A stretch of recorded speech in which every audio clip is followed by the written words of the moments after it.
दोस्तों आज मैं फिर से आप लोगों के लिए मलयालम इंडस्ट्री का एक बेहतरीन क्राइम सस्पेंस थ्रिलर मूवी लेके आ गया हूँ जिसका नाम है दृश्यम 3। नाम से ही ये पता चल रहा है कि ये इसका तीसरा पार्ट है और आप में से शायद ही कोई ऐसा होगा जिसने अभी तक दृश्यम 1 और 2 नहीं देखा होगा।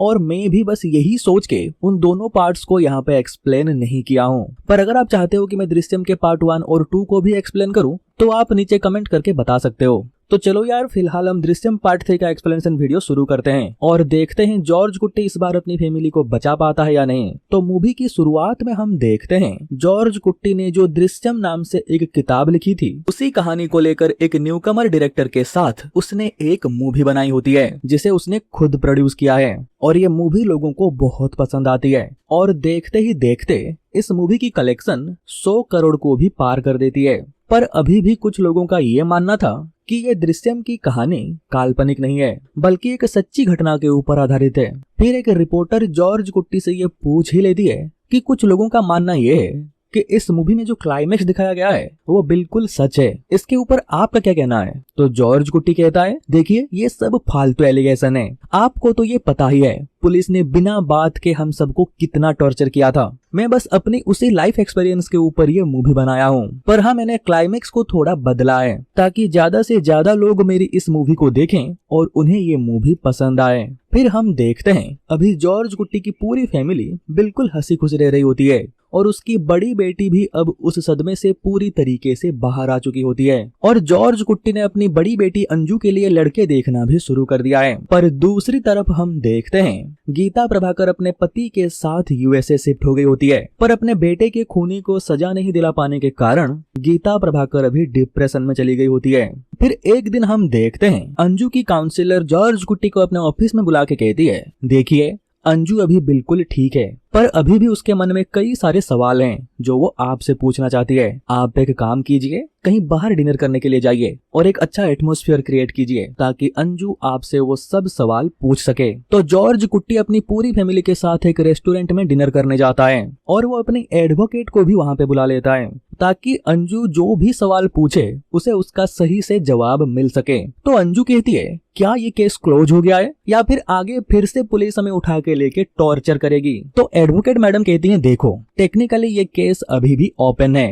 पर लॉजिकली तुम इस केस को क्लोज ही मान के चल सकते हो क्योंकि पुलिस के पास तुम लोगों के खिलाफ कुछ भी सबूत नहीं है तो वो चाह के भी तुम्हारे साथ कुछ भी नहीं कर पाएगी। और जहां तक मैं जानती हूँ जॉर्ज कुट्टी ने उन सारे सबूतों को नष्ट कर दिया है। घबराने की कोई भी बात नहीं है, धीरे धीरे सब कुछ सही हो जाएगा, पुलिस अपने आप इस केस को क्लोज कर देगी। तो इन बच्चों को अच्छे से सब कुछ समझाने के बाद एडवोकेट यहाँ से चली जाती है। फिर अगले दिन हम देखते हैं वही फीमेल रिपोर्टर साबू के घर आती है। दरअसल वो साबू से गीता प्रभाकर के बेटे वरुण के केस से रिलेटेड कुछ सवाल करना चाहती है। दोस्तों आपको याद होगा साबू वही पुलिस वाला है जो अंडर कवर होके जॉर्ज कुट्टी के ऊपर नजर रखा करता था। तो साबू उस रिपोर्टर से कहता है देखिए मुझे इस केस से रिलेटेड कुछ भी एक्स्ट्रा नहीं पता है, जो आपने न्यूज़पेपर्स और आर्टिकल्स में पढ़े होंगे मुझे भी बस उतना ही पता है। फिर ये सीन यहीं पे कट हो जाता है और दूसरी तरफ अनु ये नोटिस करती है कि उनकी दृश्यम मूवी जो अभी सिनेमा घरों में लगी हुई है किसी ने उसके पायरेटेड वर्जन को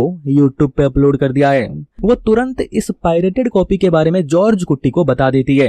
तो जॉर्ज कुट्टी तुरंत इसके बारे में अपनी फिल्म के हीरो के साथ बात करता है और वो दोनों डिसाइड करते हैं कि वो सीधा डीजीपी के पास जाके कंप्लेन करेंगे। फिर ये सीन यहीं पे कट हो जाता है और दूसरी तरफ हम फिर से उस महिला रिपोर्टर को देखते हैं। वो अभी डीएसपी से मिलने आई हुई होती है। वो डीएसपी से एक सवाल पूछती है कि क्या पुलिस जॉर्ज कुट्टी के फोन नंबर के टावर लोकेशन को ट्रेस करके ये नहीं पता कर सकती है कि वो उस दिन वरुण के स्केलेटन को अपने साथ लेके कहाँ गया था? तो डीएसपी कहते हैं देखो हमने सेल टावर लोकेशन को चेक किया था, उसके हिसाब से हमें ये पता चला वो वरुण के स्केलेटन को अपने साथ लेके ऑफिस से निकल के मणिमल एरिया की तरफ गया था और पंथपुड़ा जंगल के पास वो 2 घंटे तक रुका था।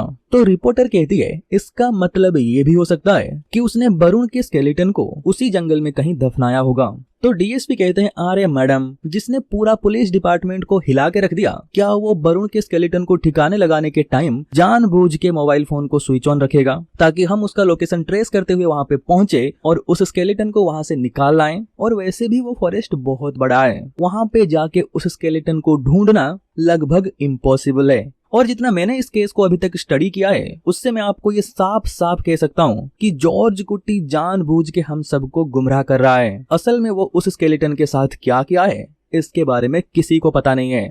फिर ये सीन यहीं पे कट हो जाता है और दूसरी तरफ हम देखते हैं जॉर्ज कुट्टी डीएसपी ऑफिस में पहुंच जाता है, पर अभी भी उसके फिल्म का हीरो यहाँ पे नहीं पहुंचा होता है। फिर अंदर जाने के बाद उसे पता चलता है कि डीएसपी सर अभी मीटिंग में हैं, तो वो बाहर बैठ के मीटिंग खत्म होने का इंतजार करता है और तभी अचानक से यहाँ पे उसकी मुलाकात सब इंस्पेक्टर सुरेश बाबू से होता है। आपने इन्हें दृश्यम 1 में देखा होगा। ये उन पुलिस वालों में से है जो शुरू से लेके अब तक कभी भी जॉर्ज कुट्टी के साथ गलत बर्ताव नहीं किया है। तो जॉर्ज कुट्टी उन्हें यहाँ पे इतने सालों के बाद देख के खुश हो जाता है। फिर इन दोनों के बीच में थोड़ा बातचीत होता है, तो इसी दौरान सुरेश बाबू जॉर्ज कुट्टी से कहते हैं कि उन्होंने अर्ली रिटायरमेंट ले लिया है, अब वो पुलिस की सर्विस में नहीं है। तुम अभी फिल्म लाइन में बहुत सारे लोगों को जानते होगे, क्या तुम मेरे बेटे को एक चांस दिलवा सकते हो? दरअसल उसका फिल्म डायरेक्शन में बहुत इंटरेस्ट है, उसने एक शॉर्ट फिल्म भी डायरेक्ट किया है। तो जॉर्ज कुट्टी कहता है, ठीक है, मैं देखता हूँ, अगर कुछ होता है तो मैं आपको जरूर बताऊंगा। फिर दृश्यम फिल्म का हीरो यहाँ पे पहुंच जाता है और ये दोनों मिलके डीजीपी सर के यहाँ अपनी शिकायत दर्ज करवाते हैं। फिर रात को हम देखते हैं जॉर्ज कुट्टी अपनी दृश्यम मूवी के डायरेक्टर के साथ बात करके सुरेश बाबू के बेटे के लिए फिल्म इंडस्ट्री में काम का जुगाड़ कर देता है। फिर वो सुरेश बाबू को भी इसके बारे में बता देता है। फिर ये सीन यहीं पे कट हो जाता है और अगले दिन हम देखते हैं जॉस अपनी पत्नी के साथ जॉर्ज कुट्टी से मिलने आता है। दरअसल अभी ये बेकरी शॉप चलाता है, पर पिछले कुछ महीनों से लगातार वो घाटे में चल रहा है और हाल ही में वो किसी प्रीस्ट से मिलने गया था, तो उसने जॉस से कहा कि उनके ऊपर किसी परिवार का श्राप लगा है, जिसके वजह से उसका बिजनेस घाटे में चल रहा है। और जॉस को ये लगता है कि जरूर उसे श्राप देने वाला परिवार जॉर्ज कुट्टी का ही होगा, इसीलिए अभी वो दोनों यहाँ पे आए हैं ताकि वो जॉर्ज कुट्टी से माफी मांग के उस श्राप को अपने ऊपर से हटा सकें। तो जॉर्ज कुट्टी ये सब सुनने के बाद कहता है, भाई मैं वैसा इंसान नहीं हूँ, मैं भला तुम्हें श्राप क्यों दूंगा? उस टाइम तुम्हें जो सही लगा तुमने वही किया, तुम फालतू में ही बहुत ज्यादा सोच रहे हो। फिर जॉर्ज कुट्टी उसे कहते हैं, तुम जो बेकरी चला रहे हो तुम्हारे पास कोई अच्छी ओवन है? तो जॉस कहता है, नहीं, एक पुराना है और मैं उसी से काम चला लेता हूँ। तो जॉर्ज कुट्टी कहते हैं, ठीक है, मैं तुम्हें कुछ पैसे दे रहा हूँ, तुम एक नया ओवन खरीद लेना, तुम्हें पैसे लौटाने की कोई भी जल्दी नहीं है, जब तुम्हारे पास पैसे होंगे तब तुम मुझे ये पैसे लौटा देना। पहले तो जॉस मना करता है, पर जॉर्ज कुट्टी के बहुत रिक्वेस्ट करने पर वो अंत में पैसे ले लेता है। फिर हम देखते हैं पेथ्रो की बेटी श्रेया जॉर्ज कुट्टी के घर आती है। दोस्तों ये पेथ्रो वही बंदा है जो कुछ साल पहले एक सिमेट्री में काम करता था और उस टाइम उसने जॉर्ज कुट्टी की मदद भी की थी और उसके बदले जॉर्ज कुट्टी ने उसे बहुत सारे पैसे भी दिए थे और साथ ही साथ उसकी बेटी की पढ़ाई का पूरा खर्चा जॉर्ज कुट्टी ने खुद उठाया था। और आज श्रेया सऊदी अरेबिया में नर्स की जॉब करती है। दरअसल अभी उसकी शादी फिक्स हो गई है और वो उसी का इनविटेशन कार्ड देने के लिए यहाँ पे आई हुई होती है। पर श्रेया जब जॉर्ज कुट्टी के घर से वापस जा रही होती है तभी वो फीमेल रिपोर्टर उसे फॉलो करते हुए उसके पीछे पीछे बस में चढ़ जाती है और जानबूझ के उसी के पास बैठ जाती है और बड़ी चालाकी से श्रेया से कहती है, पता नहीं मुझे ऐसा क्यों लग रहा है कि मैंने तुम्हें पहले कहीं देखा है, तुम क्या करती हो? तो श्रेया कहती है, मैं नर्स हूँ, सऊदी अरेबिया में जॉब करती हूँ। फिर इन दोनों के बीच में थोड़ी और बातचीत होती है और कुछ देर बाद वो रिपोर्टर बस से नीचे उतर जाती है और वो नीचे उतरते ही अपने रिपोर्टर साथी के गाड़ी में बैठ जाती है। दरअसल वो शुरू से बस को फॉलो कर रहा होता है। फिर फीमेल रिपोर्टर अपने साथी रिपोर्टर से कहती है, मुझे इस लड़की का एड्रेस चाहिए, तुम जल्द से जल्द इस लड़की का एड्रेस निकाल के लाओ। फिर अगले दिन हम देखते हैं एक मैरिज ब्रोकर जॉर्ज कुट्टी से मिलने आता है और वो जॉर्ज कुट्टी को बताता है कि लड़के वालों को आपकी बड़ी बेटी बहुत पसंद आई थी, वो ये रिश्ता करना भी चाहते थे। पर तभी पता नहीं कहां से उन्हें 2 अननोन नंबर से कॉल आता है और वो उन्हें बताता है कि आपकी बेटी मेंटली अनस्टेबल है और उसका एक साइकेट्रिस्ट के पास इलाज भी चल रहा है। ये सुनने के बाद जॉर्ज कुट्टी को बहुत बुरा लगता है। जब भी कोई अच्छा रिश्ता आता है कोई एक अननोन नंबर से कॉल करके रिश्ता होने से पहले ही उसे तुड़वा देता है। पर इस बार जॉर्ज कुट्टी उस ब्रोकर से उन दोनों अननोन नंबर को लेके सीधा सुरेश बाबू के पास जाता है और उन्हें पूरी सिचुएशन समझाता है। तो सुरेश बाबू कहते हैं तुम टेंशन मत लो, साइबर सिक्योरिटी में मेरे पहचान का एक बंदा है, उसके जरिए मैं इन दोनों नंबर का डिटेल्स निकलवाता हूँ। फिर अगले दिन सुरेश बाबू जॉर्ज कुट्टी को बताते हैं कि वो दोनों नंबर दो तमिल आदमी के हैं और हाँ, वो दोनों लोग अब मर चुके हैं। मतलब कोई और अभी उन दोनों नंबर्स को यूज कर रहा है, क्योंकि ये दोनों सिम एक ही फोन में यूज किया गया है। पर एक बात और है, ये दोनों सिम जिस फोन में यूज हो रहा है उस फोन में कुछ महीने पहले एक और सिम यूज हो रहा था और वो सिम अभी भी एक्टिव है, पर वो अभी किसी और फोन में यूज हो रहा है। शायद उस बंदे ने अपना फोन बेच दिया होगा और कोई दूसरा उस फोन का मिसयूज कर रहा है। तो जॉर्ज कुट्टी कहते हैं पर ऐसा भी तो हो सकता है ना कि उस बंदे ने नया फोन ले लिया हो और वो अपने पुराने फोन में उस मरे हुए लोगों का सिम डाल के वो खुद उसे यूज कर रहा हो। जॉर्ज कुट्टी के इस बात से सुरेश बाबू भी एग्री करते हैं। फिर वो जॉर्ज कुट्टी को उस नंबर का डिटेल्स देते हैं जो पहले उस पुराने फोन में यूज होता था और अब किसी और फोन में यूज हो रहा है, और वो नंबर किसी शांति नाम की महिला के नाम से रजिस्टर है। ये एड्रेस और शांति नाम को सुनते ही जॉर्ज कुट्टी समझ जाते हैं कि ये लोग कौन हैं। फिर वो सीधा गाड़ी लेके उस एड्रेस के लिए निकल जाते हैं और फिर हम देखते हैं ये एड्रेस किसी और की नहीं, रंजन की है। ये रंजन वही है जो जॉर्ज कुट्टी के यहाँ काम करता है। सबसे पहले जॉर्ज कुट्टी जोर से उसे एक थप्पड़ लगाता है और कहता है मैंने ये कभी नहीं सोचा था कि तुम ऐसा करोगे, आखिर तुमने मेरे पीठ में छुरा क्यों घोंपा। तभी रंजन की पत्नी जॉर्ज कुट्टी से कहती है पीठ में छुरा घोंपने की बात आप ना ही करो तो अच्छा है, आप ही के कारण मेरे पति की नौकरी चली गई और अब हम हमारे बच्चों को अच्छे स्कूल तक में पढ़ा नहीं पा रहे हैं। मेरे पति का हमेशा से ये मानना था कि आप एक दिन सामने से जरूर आओगे और हमारी मदद करोगे, पर वो दिन कभी नहीं आया क्योंकि आप तो और ज्यादा अमीर हो गए। पर हमारा क्या, हमें तो आप भूल गए ना, इसीलिए हमें जब ये मौका मिला हमने उसका फायदा उठाया। रंजन की पत्नी से इतना सब कुछ सुनने के बाद जॉर्ज कुट्टी चुपचाप वहां से चला जाता है और कहीं ना कहीं वो खुद भी रंजन की पत्नी की बात से एग्री करता है कि उसने सिर्फ अपनी फैमिली के बारे में सोचा। फिर जॉर्ज कुट्टी सुरेश बाबू के साथ ये सब कुछ शेयर करता है। वो उसे कहते हैं देखो कोई भी इंसान परफेक्ट नहीं होता है, तो इस बात को भूल के आगे बढ़ना सीखो। तो जॉर्ज कुट्टी उन्हें कहता है मुझे लगता है कोई तो है जो मेरे पीछे पड़ा हुआ है, पर इस बार मैं डरा हुआ हूँ क्योंकि पहले मुझे वो पता होता था कि मेरे पीछे कौन आने वाला है, पर इस बार उसका कोई चेहरा ही नहीं है। वो कोई भी हो सकता है और कहीं से भी आ सकता है। फिर ये सीन यहीं पे कट हो जाता है।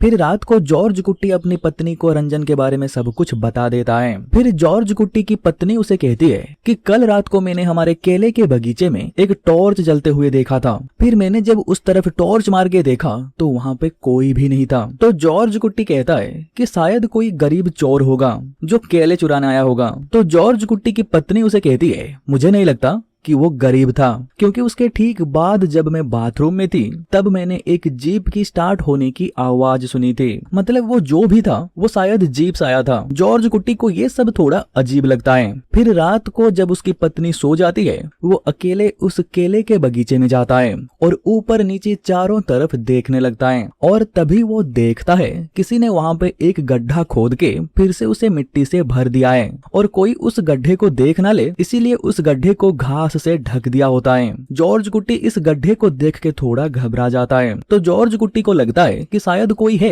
जो उसे फंसाना चाहता है। इससे पहले कि जॉर्ज कुट्टी उस गड्ढे को खोद के ये देख पाता कि आखिर उसके अंदर क्या है, उसकी पत्नी नींद से जग जाती है, जिसके चलते जॉर्ज कुट्टी को उस गड्ढे को बिना खोदे मजबूरन घर वापस जाना पड़ता है। पर वो अपनी पत्नी को इस सब के बारे में कुछ भी नहीं बताता है।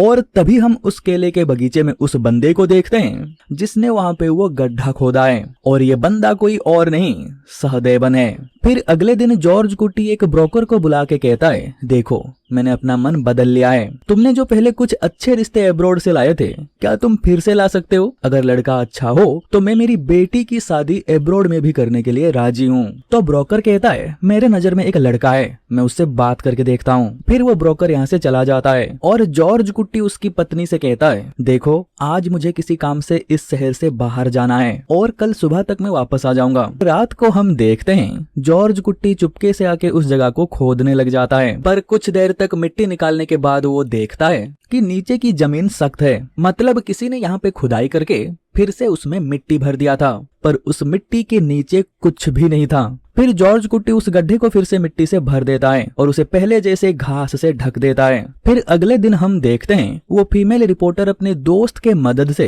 श्रेया का घर ढूंढ लेती है। फिर वो अपने घर जाती है और तभी हम देखते हैं उस रिपोर्टर के पिता कोई और नहीं, सहदेवन है। दोस्तों, हमने इसे दृश्यम 1 और 2 में देखा था, जो जॉर्ज कुट्टी के फैमिली से सच उगलवाने के लिए उन्हें टॉर्चर करता था, पर उसमें वो नाकाम होता है, जिसके चलते सहदेवन को सस्पेंड कर दिया जाता है। फिर ये सीन यहीं पे कट हो जाता है और दूसरी तरफ हम देखते हैं इतने दिनों के बाद फाइनली जॉर्ज कुट्टी को अपनी बेटी के लिए एक अच्छा लड़का मिल जाता है। वो रहते तो यूएसए में हैं, पर अभी पूरी फैमिली किसी काम से इंडिया आई हुई है, तो ये दोनों फैमिली एक दूसरे से मिलने का डिसाइड करते हैं। फिर जॉर्ज कुट्टी अपनी पूरी फैमिली के साथ लड़के वालों के घर जाता है। वो लोग जॉर्ज कुट्टी को बहुत अच्छे लगते हैं और आखिरकार उसकी बेटी की शादी फिक्स्ड हो जाती है। पर अगले ही दिन जॉर्ज कुट्टी को लड़के के पिता कॉल करके बताते हैं, एक जीप में 2 लोग यहाँ पे आए थे और आपकी बेटी के बारे में बुरा भला कह रहे थे। दरअसल वो इस रिश्ते को तुड़वाने के इरादे से आए थे, पर जैसे ही मैंने उन दोनों से उनका नाम पूछा और मोबाइल निकाला ताकि मैं उनका फोटो क्लिक कर सकूं, वो दोनों डर के मारे यहाँ से भाग गए।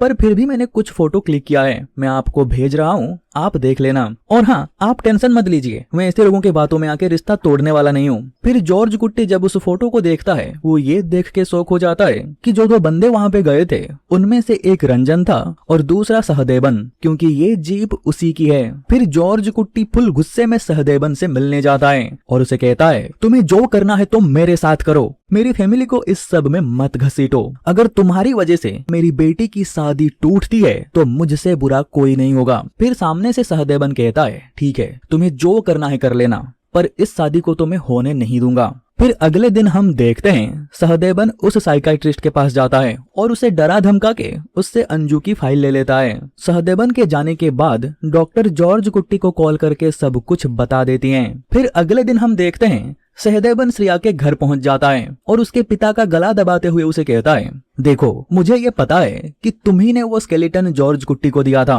अब मुझे चुपचाप ये बता दो कि वो स्केलेटन किसका था। पहले तो वो नहीं बताता है, पर जैसे ही वो उसके सामने श्रेया का गला दबाने लगता है, वो सहदेवन को सच बताने के लिए राजी हो जाता है और सच जानने के बाद सहदेवन वहां से चला जाता है। और उसके जाने के तुरंत बाद श्रेया जॉर्ज कुट्टी को कॉल करके इस सब के बारे में बता देती है। फिर ये सीन यहीं पे कट हो जाता है और दूसरी तरफ हम आईजी थॉमस को देखते हैं। दरअसल उन्हें ये पता चल जाता है कि सहदेवन ने किसी के घर में घुस के बाप बेटी से मारपीट की है और बेटी ने पुलिस स्टेशन में कंप्लेन दर्ज करवाई है। फिर आईजी थॉमस उसे अपने सरकारी गेस्ट हाउस में बुला के बहुत डांटते हैं, पर तभी हम वहाँ पे वरुण के पिता को देखते हैं, जो यूएसए से सीधा यहाँ पे आईजी थॉमस से मिलने आए हैं। फिर वो आईजी थॉमस से कहते हैं, देखिए, सहदेवन का तरीका गलत हो सकता है, ये मैं भी मानता हूँ, पर सच में उसने कुछ ऐसा पता कर लिया है जो वरुण के केस में बहुत काम आने वाला है। आप प्लीज एक बार सुन लीजिए कि सहदेवन क्या कहना चाहता है। तो सहदेवन कहता है, सर, मैंने उस आदमी को ढूंढ निकाला है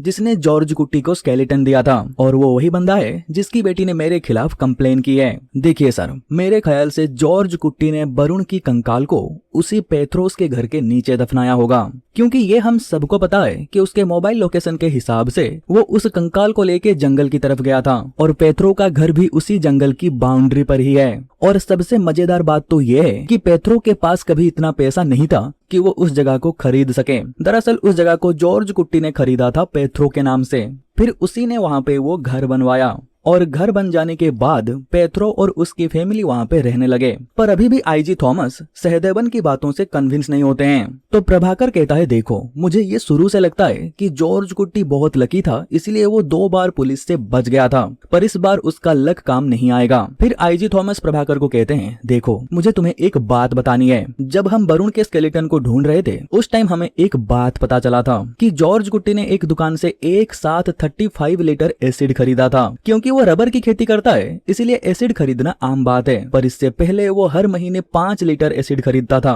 पर वरुण के स्केलेटन के गायब होने के बाद उसने एक साथ 35 लीटर एसिड खरीदा था। तो इसका मतलब क्या हो सकता है, तुम समझ सकते हो। तो प्रभाकर कहता है, मैं समझ रहा हूँ तुम क्या कहना चाहते हो, पर फिर भी मैं उम्मीद नहीं छोड़ सकता। हर क्रिमिनल से कुछ ना कुछ गलती तो होती ही है और अगर हमें वरुण के स्केलेटन के एक टुकड़ा भी मिल जाता है वो हमारे लिए काफी होंगे। मंडे को उसकी बेटी की शादी है, अगर ये शादी हो जाती है तो वो अपने पति के साथ यूएसए चली जाएगी। कुछ भी करके इस शादी को रोकना होगा। तो आईजी थॉमस कहते हैं ठीक है, मैं वरुण की केस को फिर से रीओपन कर रहा हूँ। फिर सबसे पहले पुलिस वाले पेथ्रो के घर जाते हैं और उससे ये पता करते हैं कि वो कंकाल असल में किसका था। फिर वो उस फैमिली में जाते हैं और उनके डीएनए सैंपल के साथ उस कंकाल का डीएनए सैंपल मैच करते हैं तो डीएनए मैच हो जाता है। फिर जब कुछ पुलिस वाले जॉर्ज कुट्टी के घर जाते हैं ताकि वो उन सबको अरेस्ट करके पुलिस स्टेशन में लाके पूछताछ कर सकें, तो जॉर्ज कुट्टी पुलिस वालों के सामने एक कोर्ट ऑर्डर रख देता है। उस ऑर्डर के हिसाब से जॉर्ज कुट्टी को अरेस्ट करने से पहले पुलिस को उसे 41A नोटिस देना होगा और उसके बाद ही वो उसे अरेस्ट कर पाएंगे।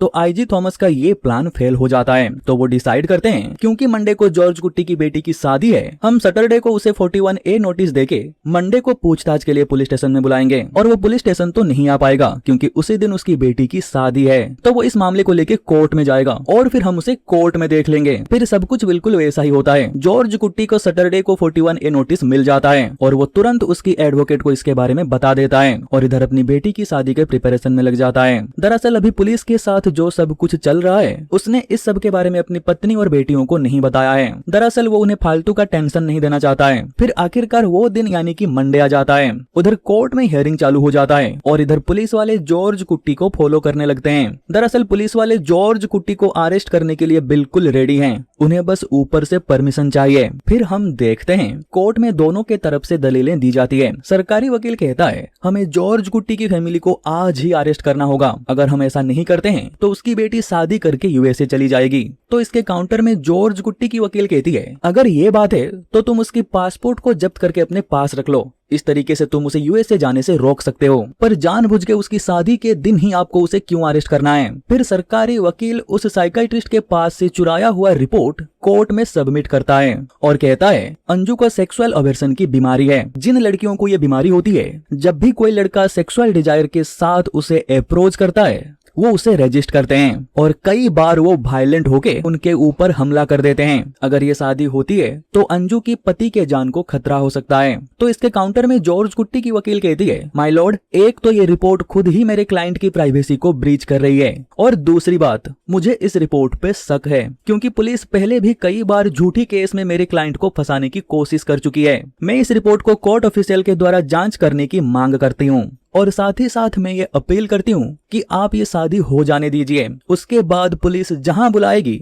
मेरे क्लाइंट वहां पे आने के लिए तैयार हैं। तो इन दोनों की दलीलों को सुनने के बाद जज कहते हैं इस केस की अगली हियरिंग तक पुलिस जॉर्ज कुट्टी के परिवार के किसी को भी अरेस्ट नहीं कर सकती है। फिर ये सीन यहीं पे कट हो जाता है और दूसरी तरफ हम देखते हैं जॉर्ज कुट्टी की बेटी की शादी अच्छे से हो जाती है। फिर अंजू और अभिरा पासी के एक रिजॉर्ट के लिए निकल जाते हैं। दरअसल यहीं पे इन दोनों का हनीमून का प्लान होता है। कुछ दिन यहाँ पे रुक के वो घर वापस चले जाएंगे, पर उधर प्रभाकर ये शादी हो जाने पर ज्यादा दुखी नहीं होता है क्योंकि उसके दिमाग में कुछ और ही चल रहा होता है। फिर वो आईजी थॉमस से कहता है दरअसल अभी तक जो कुछ भी हुआ, मतलब केस रीओपन करना और जॉर्ज कुट्टी की बेटी की शादी को रोकने की कोशिश करना, ये सब कुछ जॉर्ज कुट्टी को डिस्ट्रैक्ट करने के लिए था। दरअसल वो अपने लक के वजह से कई बार पुलिस से बच चुका है, पर इस बार वो बच नहीं पाएगा। मैंने 2 साल लगा के एक बढ़िया सा प्लान बनाया है और इस प्लान के चलते मैं जॉर्ज कुट्टी की बड़ी बेटी अंजू को जेल भेज के ही रहूंगा। सबसे पहले मैं उन सभी ब्रोकर्स को पैसे देके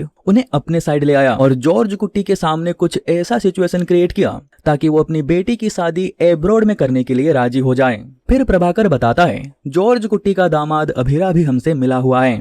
दरअसल कुछ साल पहले उसकी कंपनी लोन पे ना कर पाने की वजह से डूबने वाली थी। उस टाइम मैंने उस कंपनी में इन्वेस्ट करके उसे बचा लिया था, पर बदले में मैंने उसे जॉर्ज कुट्टी की बेटी के साथ शादी करने के लिए मना लिया। इस प्लान में अभिरा का पूरा परिवार शामिल है। फिर प्रभाकर आईजी थॉमस को आगे की प्लान बताता है। दरअसल प्लान ये है कि रिजॉर्ट में पहुंचने के बाद अभिरा अंजू को नींद की दवाई पिला के सुला देगा। फिर सहदेवन वहाँ पे पहुँच के उस कमरे को एक क्राइम सीन जैसा सजा देगा, मतलब सारा सामान इधर उधर गिरा देना और अभिरा का ब्लड जिसे वो पहले से ही निकाल के रखा था उसे बिस्तर में इधर उधर गिरा देगा और कुछ ब्लड अंजू के कपड़ों पे गिराएगा और अंत में एक चाकू में खून लगा के उसमें अंजू की फिंगरप्रिंट भी ले लेगा। पर इस प्लान को पूरी तरीके से कामयाब करने के लिए किसी तरीके से जॉर्ज कुट्टी को भी वहां पे लाना होगा। इसीलिए सहदेवन अंजू की फोन से जॉर्ज कुट्टी को वीडियो कॉल करके वो पूरा सिनेरियो दिखाएगा, जिसे देख के जॉर्ज कुट्टी घबरा जाएगा और अपनी बेटी को बचाने के लिए तुरंत भागते हुए वहां पे आएगा। और जॉर्ज कुट्टी के यहाँ पे पहुंचने से पहले ही ये दोनों अंजू को एंटीडोट देके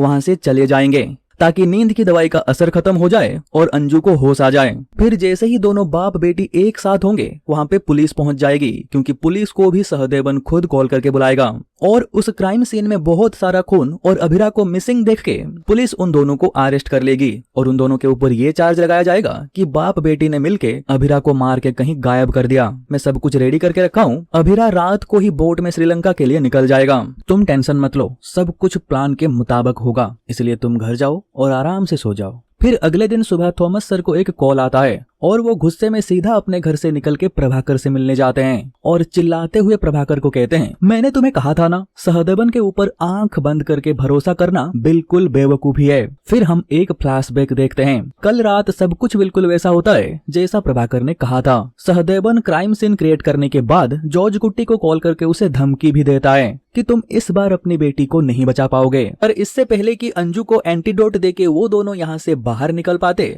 अचानक से अंजू को होश आ जाता है और वो सहदेवन को वहां पे देख के चिल्लाने लगती है। तो सहदेवन को गुस्सा आ जाता है और वो चाकू की मदद से अंजू के शरीर में कई सारे कट्स लगाता है। बेचारी अंजू दर्द के मारे तड़प रही होती है। फिर अंत में सहदेवन अंजू को जोर से एक थप्पड़ मारता है, जिसके चलते अंजू बेहोश होके नीचे गिर जाती है। फिर वो दोनों वहां से चले जाते हैं। पर जॉर्ज कुट्टी जब वहां पे पहुंचता है तब वो अपनी बेटी को अंदर बेहोशी के हालत में पड़ा हुआ देखता है। दरवाजा अंदर से बंद होने के कारण वो बाहर से उसे तोड़ने की कोशिश करता है। इससे पहले कि वो दरवाजा तोड़ के अंदर जा पाता, वहाँ पे पुलिस आ जाती है। फिर जॉर्ज कुट्टी उन्हें सब कुछ बता देता है कि मेरी बेटी अंदर है, वो यहाँ पे हनीमून पे आई थी पर अभी अंदर बेहोश होके पड़ी हुई है और ये सब कुछ सहदेवन ने किया है। फिर पुलिस वाले तुरंत दरवाजा तोड़ के अंदर चले जाते हैं और अंजू की कंडीशन को देखते हुए तुरंत उसे अस्पताल ले जाते हैं। प्रभाकर को इस सब के बारे में बताने के बाद आईजी थॉमस कहते हैं, अभिरा को कॉल करो और पूछो कि वो अभी कहाँ पे है। तो प्रभाकर कहता है, प्लान के हिसाब से उसे अपना फोन उसी रिजॉर्ट में छोड़ के जाना था, जिसके वजह से मैं उसे कांटेक्ट नहीं कर पाऊंगा। जब वो सामने से कॉल करेगा तभी उससे कांटेक्ट हो पाएगा। और हाँ, मैंने आज सुबह सहदेवन को भी कॉल किया था कल रात के बारे में पूछने, पर उसका फोन स्विच ऑफ आ रहा है। तो आईजी सर कहते हैं, मुझे लगता है अभिरा के जान को खतरा है। फिर ये दोनों सहदेवन से मिलने उसके घर जाते हैं, पर वहाँ पे उन्हें सहदेवन तो नहीं मिलता है, पर अचानक से उनके सामने जॉर्ज कुट्टी आ जाता है। जॉर्ज कुट्टी को यहाँ पे देख के ये दोनों शॉक हो जाते हैं और हम एक फ्लैशबैक देखते हैं। उस वीडियो कॉल के तुरंत बाद जॉर्ज कुट्टी जब अपनी बेटी को बचाने के लिए घर से सीधा उस रिजॉर्ट के लिए निकल जाता है, तब रास्ते में कुछ मिनट के लिए एक जगह पे खड़े होके वो इस पूरे सिचुएशन को अच्छे से समझने की कोशिश करता है। फिर कुछ देर तक सोचने के बाद जॉर्ज कुट्टी उन सारी कड़ियों को जोड़ लेता है। उसे समझ में आ जाता है कि सहदेवन का असली प्लान ये है कि इनके खिलाफ सबूत प्लांट करके इन्हें दोषी साबित करना, और उसके केले के बगीचे में जो गड्ढा खुदा हुआ है उसे भी जरूर सहदेवन ने ही खोदा होगा। फिर जॉर्ज कुट्टी तुरंत अपने साले को कॉल करके बताता है, तुम अभी के अभी मेरे केले के बगीचे में जाओ और उस पूरे एरिया को अच्छे से ढूंढो। पिछले कई दिनों से कोई चोर वहाँ पे रोज आ रहा है। फिर हम देखते हैं उसका साला और गांव के कुछ लोग चोर को ढूंढने लग जाते हैं। फिर जॉर्ज कुट्टी उसके बाद जॉस को कॉल करता है और उसे बताता है, तुम तुरंत मेरे घर के पास जाके छुप जाओ और जैसे ही सहदेवन वहां से गुजरेगा तुम उसे फॉलो करना और मुझे अपडेट देना। तो केले के बगीचे में इतने सारे लोगों को देखने के बाद उसका अभिरा को मार के वहाँ पे दफनाने का प्लान फेल हो जाता है। उसे वहाँ से वैसे ही निराश होके जाना पड़ता है। वो जैसे ही जॉर्ज कुट्टी के घर के सामने से गुजरता है, जॉस अपनी बाइक से उसे फॉलो करते हुए उसके घर तक जाता है और फिर वो जॉर्ज कुट्टी को कॉल करके उस लोकेशन के बारे में बता देता है। फिर अपनी बेटी को अस्पताल में एडमिट करने के बाद जॉर्ज कुट्टी सीधा सहदेवन से मिलने आता है। वो इतने गुस्से में था कि वो सबसे पहले सहदेवन को बहुत मारता है और फिर उसे एक कुर्सी से बांध के अभिरा के बारे में पूछता है, और वो तुम ही थे ना जिसने मेरे यहाँ गड्ढा खोदा था, सच बता तेरा प्लान क्या था। पहले तो सहदेवन कुछ भी बताने से मना करता है, पर जैसे ही जॉर्ज कुट्टी उसके गले में चाकू रख देता है वो डर के मारे सब कुछ बता देता है और जॉस इस सब का वीडियो बना लेता है। दरअसल सहदेवन उन्हें बताता है कि वो अभिरा को मार के उसके केले के बगीचे में दफनाने वाला था। दरअसल मैं तुम्हें फंसाना चाहता था। उस दिन जब तुम उस गड्ढे से मिट्टी बाहर निकाल रहे थे मैंने उसका वीडियो बना लिया था। फिर जब कल अभिरा की बॉडी वहाँ से निकलता तो मैं उस वीडियो को वायरल कर देता ताकि सबको ये लगे कि अभिरा को तुमने ही मारा है, और हाँ, तुम्हारी बेटी के साथ ये जो कुछ भी हुआ उस सब में प्रभाकर और आईजी थॉमस भी शामिल है, क्योंकि उन्हीं के कहने पर मैं ये काम कर रहा था। तभी हम देखते हैं इस वक्त अभिरा भी उसी घर में था, पर मौका देख के वो यहाँ से भाग जाता है। फिर हम वापस प्रेजेंट में आते हैं। जॉर्ज कुट्टी प्रभाकर से कहता है, मेरे पास सहदेवन का कॉन्फेशन है, उसे मैं एविडेंस के तौर पे कोर्ट में सबमिट करूंगा। तो सामने से प्रभाकर कहता है, तुम्हें क्या लगता है तुम इस वीडियो के जरिए मुझे ज्यादा दिन तक जेल में रख पाओगे? फिर ये सीन यहीं पे कट हो जाता है और हम देखते हैं जॉर्ज कुट्टी अपनी पत्नी और बेटियों के साथ बातचीत करके ये डिसाइड करता है कि वो अपनी पत्नी और बेटियों को बचाने के लिए जेल चला जाएगा, क्योंकि जब तक वो जेल नहीं जाता है प्रभाकर इन लोगों के पीछे पड़ा रहेगा। इस सब को हमेशा के लिए रोकने के लिए बस यही एक रास्ता है। फिर जॉर्ज कुट्टी अपने वकील को भी सब कुछ बता देता है। फिर ये आईजी थॉमस और प्रभाकर से एक डील करते हैं। डील ये है कि जॉर्ज कुट्टी जेल जाएगा और उसके बदले प्रभाकर को सब कुछ यहाँ पे परमानेंट के लिए बंद करना होगा, यानी कि वो आगे से कभी भी जॉर्ज कुट्टी के फैमिली को परेशान नहीं करेगा। तो आईजी थॉमस और प्रभाकर इस बात पे राजी हो जाते हैं। फिर ये डील करके जब जॉर्ज कुट्टी वापस जा रहा होता है तब उसकी वकील उसे कहती है, तुम इतना डर क्यों रहे हो? उनके पास तुम्हारे खिलाफ कोई भी सबूत नहीं है, तुम फालतू में ही खुद को अरेस्ट करवा रहे हो। तो जॉर्ज कुट्टी कहता है, दरअसल मैं उनसे नहीं, मैं खुद से डर रहा हूँ, क्योंकि मुझे खुद ये पता नहीं है कि मैं अपनी फैमिली को बचाने के लिए किस हद तक जा सकता हूँ। फिर हम एक फ्लैशबैक देखते हैं और यहाँ पे हमें पता चलता है कि सहदेवन जॉर्ज कुट्टी को वीडियो कॉल करने के बाद अंजू को एंटीडोट देके वहाँ से निकल गया था। फिर थोड़ी देर बाद होश में आने के बाद अंजू अपने आप को इस हालत में देख के घबरा जाती है, पर तभी वहाँ पे जॉर्ज कुट्टी पहुँच जाता है। फिर वो अंजू से कहता है, ये सब कुछ एक ट्रैप है हमें फंसाने के लिए, तुम्हें अपने पापा के ऊपर भरोसा है ना? तो अंजू कहती है, हाँ पापा। फिर जॉर्ज कुट्टी अंजू से कहता है, अभी मैं जो कुछ भी करने वाला हूँ तुम प्लीज मुझे उसके लिए माफ कर देना। और तभी हम देखते हैं जॉर्ज कुट्टी वहाँ पे पड़ा हुआ चाकू को उठाता है और उसी चाकू से अपनी बेटी के ऊपर हमला करके उसे जख्मी कर देता है। फिर वो एक डंडे से उसके पैरों पे भी जोर जोर से मारता है और अंत में उसे जोर से एक थप्पड़ मारता है, जिसके चलते अंजू बेड पे गिर जाती है। तभी जॉर्ज कुट्टी को पुलिस की सायरन सुनाई देती है, तो वो अंजू को कहता है, तुम्हें अभी तब तक बेहोश होने की नाटक करना होगा जब तक वो तुम्हें अस्पताल में एडमिट ना कर दें। फिर पुलिस वालों के पहुंचने से पहले वो इस कमरे से बाहर निकल के दरवाजे को बंद कर देता है, पर पुलिस के सामने ऐसा दिखाता है कि वो दरवाजे को तोड़ के अंदर जाना चाहता है, क्योंकि उसकी बेटी अंदर बेहोशी की हालत में पड़ी हुई है। ये सब कुछ जानने के बाद जॉर्ज कुट्टी की वकील भी शॉक हो जाती है और तभी अभिरा भी प्रभाकर को कॉल करके बताता है कि आपने मुझे मरने के लिए वहाँ पे छोड़ा था, अच्छा हुआ सही समय पे जॉर्ज कुट्टी वहाँ पे पहुँच गया। तो प्रभाकर उसे बताते हैं कि तुम्हें मारने का प्लान सहदेवन का था, सच में मुझे उसके बारे में कुछ भी पता नहीं था। फिर प्रभाकर अभिरा से कहते हैं, जब सहदेवन अंजू को मार रहा था तब तुमने उसे रोका क्यों नहीं? तो सामने से अभिरा कहता है, क्या बकवास कर रहे हो, हम दोनों में से किसी ने उसे नहीं मारा है, हम दोनों तो अंजू को एंटीडोट देके वहाँ से चले गए थे। और तभी दूसरी तरफ हम ये देखते हैं कि अंजू पुलिस को स्टेटमेंट देते हुए कहती है कि उसके इस हालत के पीछे सहदेवन है, उसी ने इतनी बुरी तरीके से उसे मारा है। फिर आईजी थॉमस को भी अंजू की स्टेटमेंट के बारे में पता चल जाता है और अब जाके आईजी थॉमस और प्रभाकर को ये समझ में आता है कि ये सब कुछ जॉर्ज कुट्टी का प्लान था। आईजी थॉमस प्रभाकर से कहते हैं, तुम पिछले 2 साल से प्लान बना के उसकी बेटी को फंसाना चाहते थे, पर सिर्फ कुछ ही मिनट में जॉर्ज कुट्टी ने पूरी बाजी पलट के रख दी। तुम जिसे कल्प्रिट बनाना चाहते थे उसने उसे विक्टिम बना दिया। फिर कुछ दिन बाद हम देखते हैं पुलिस जॉर्ज कुट्टी को अरेस्ट कर लेती है और तब तक प्रभाकर भी यूएस से वापस आ गया होता है। वो और उसकी पत्नी टीवी पे जॉर्ज कुट्टी को अरेस्ट होते हुए देख रहे होते हैं। तो प्रभाकर अपनी पत्नी से कहता है, अब तो तुम खुश हो ना? तो सामने से उसकी पत्नी का जवाब आता है कि नहीं, मैं तब तक खुश नहीं हो सकती हूँ जब तक अंजू जेल नहीं जाती है। और इसी के साथ ये मूवी यहीं पे खत्म हो जाती है। मतलब दोस्तों, अगर ये लोग चाहें तो इसका पार्ट 4 भी आ सकता है। तो दोस्तों, उम्मीद करता हूँ कि आपको ये वीडियो अच्छा लगा होगा। अगर आपको ये वीडियो अच्छा लगा है तो इस वीडियो को लाइक कर देना और हाँ, कमेंट करके भी बताना कि आपको ये वीडियो कैसा लगा। और अगर आप आगे भी ऐसी वीडियो और देखना चाहते हो तो हमारे इस चैनल को सब्सक्राइब कर देना और हाँ, सब्सक्राइब करने के बाद बेल आइकन को दबा के नोटिफिकेशन को ऑल पे रखना, ताकि मैं नेक्स्ट जब भी वीडियो अपलोड करूंगा आपके पास उसका नोटिफिकेशन आ जाएगा और आप मेरा एक भी वीडियो मिस नहीं करोगे। तो चलो यार, आज के इस वीडियो में बस इतना ही। फिर मिलते हैं कोई दूसरी वीडियो में, तब तक के लिए बाय बाय।